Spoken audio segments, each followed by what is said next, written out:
These are the Chat City interviews from 103.2 Preston FM. One of the highest value contemporary art prizes in the country, the Contemporary Art Society Annual Award for Museums, supports a UK-based museum, a public gallery, to work with an artist of their choice to commission a new work that, once completed, will remain within the museum's permanent collection. And I'm sure they're so proud over the Harris Museum to actually be in the shortlist for the Contemporary Art Society Annual Award for 2014. And to tell me more is Clarissa Corfe. So Clarissa, a very good morning to you. Hello, hi. So quite a bit of excitement then about the possibility of being shortlisted for the 2014 award. Yeah, we're so excited to be shortlisted for this award. Like you say, it's a really prestigious award, and it's just great that the Contemporary Art Society might potentially be funding this commission to acquire a piece of work that we proposed doing with Nathaniel Mellors. Right, and it's now in its 6th year. There's £40,000 prize, one of the country's highest value contemporary art awards. So how long, when did you find out that you have been shortlisted, and what did you have to do to actually submit to be in that list? Well, we had to submit a 2-page proposal, so that this was step 1 of the proposal stage. And I'd been talking to Nathaniel Mellors for quite a few months because I was interested in including a piece of work by him in an exhibition that I'm developing for next year at the museum.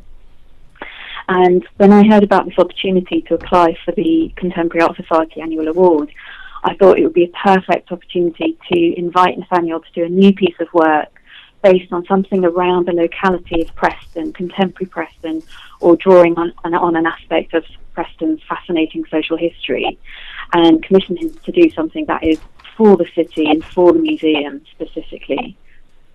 That sounds really exciting. So it now does depend, does it, on actually winning the award? And then Nathaniel, presumably there are already ideas around of maybe what he will then use as his piece of work. So it is dependent then on winning this award, is it now? Absolutely. So in this initial proposal that I submitted, I sort of spoke about Nathaniel's previous work, why it's really important that his work is acquired not only by a regional museum but also by us in Preston. This would be the first acquisition that a museum has made of his work, which is quite surprising because he's a really internationally renowned artist, and his work has been collected by artists in the US as well as the Netherlands. So, and he hails from the north. He comes from Doncaster originally, so that makes it sort of even more surprising that he hasn't been acquired by any other museums within the country. So it's a perfect opportunity, really, to commission him to do something new. And the next stage of the proposal will be to work up a more detailed idea of what the artwork will be. He works a lot in film, so I've invited him to do a new film using. He's particularly interested in using the bus station as a kind of a starting point. Preston's obviously magnificent and monumental brutalist bus station.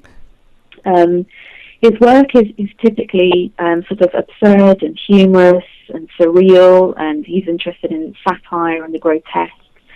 And he's interested in the way in which, sort of brutalist architecture sort of came and went so rapidly, and to us today it looks sort of modern and cutting edge, yet also quite antiquated. So he's sort of interested in using that contradiction as a starting point. And we're hoping to use people, non-actors from Preston, as well as professional actors that he's worked with before. So it's going to be really exciting. It will be sort of typically absurd for his work, and will somehow involve sort of Upper Paleolithic or Neanderthal tribes living within the bus station. I think that's sort of one idea that he's looking to develop further. Right, and I also saw reference to a story here in Preston of history that always intrigues me, and that's the Kerr Ladies Football Club, the unique story. Yes, that's right. It's a fascinating story.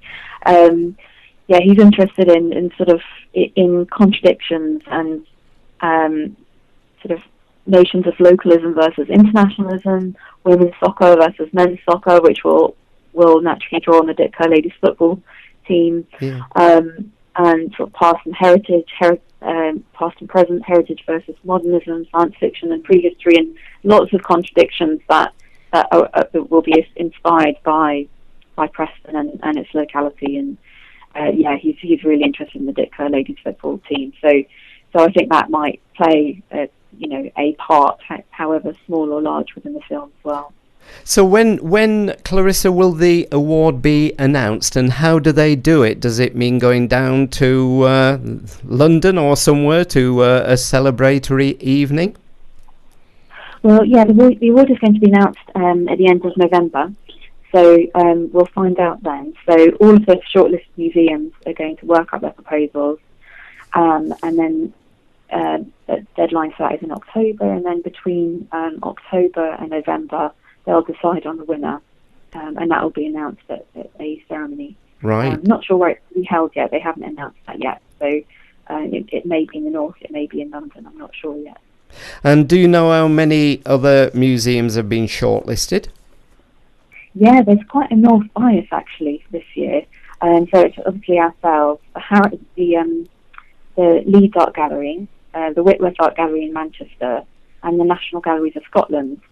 So apart from the museum in Edinburgh, there's quite a sort of a northern bias. So I think that sort of shows the strength of museums based up here, which is really great to be a part of that. And when they're considering then the winner, do they take then strongly into account the commission that museum will be committing to? Yeah, I think they take a sort of various different things into account. So it's the strength of the artist's work, it's the strength of the proposal itself, and how sort of meaningful, I suppose, that can be within the city or within the museum's collection. It's also based on, to what extent that artist's work has been collected before. So, for example, as I mentioned, Nathaniel's work is quite underrepresented in museums in the UK, so that's an even better opportunity for us to commission him to do something. So it's sort of weighing up all of those different criteria, really, and I think that's how they will eventually come to their decision. Right, well, we'll certainly be following this story with interest here at Preston FM, and can I thank you for taking time out to talk to us this morning? Not a problem. Thank you, Clarissa. Thank you. Bye-bye. For all the latest community news and events, 103.2 Preston FM. Your community, your radio.